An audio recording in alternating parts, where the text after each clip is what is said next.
बारामती विधानसभा पोटनिवडणुकीबाबत मोठी राजकीय खळबळ उडाली आहे। राज्याचे दिवंगत उपमुख्यमंत्री अजित पवार यांच्या अपघाती निधनानंतर बारामतीची जागा रिक्त झाली आहे। या जागेसाठी राष्ट्रवादी काँग्रेस अजित पवार गटकडून सुनेत्रा पवार यांचं नाव निश्चित झाल्याचं वृत्त आहे।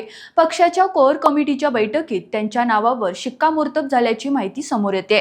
मात्र खरी चर्चा आहे, ही निवडणूक बिनविरोधी होणार का?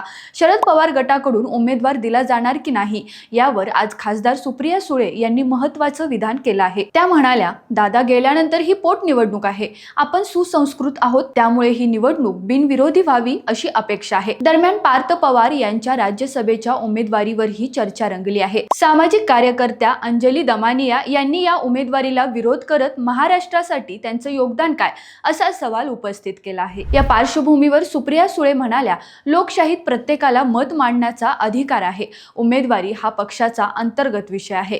दरम्यान अजित पवारांच्या निधनानंतर सुनेत्रा पवारांनी उपमुख्यमंत्री पदाची शपथ घेतली असून बीड आणि पुण्याचं पालकमंत्री पदही त्यांच्याकडे देण्यात आलं आहे।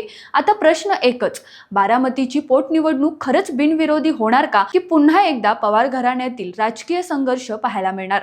ताज्या अपडेट्ससाठी चॅनलला सबस्क्राईब करा, लाईक करा आणि शेअर करा।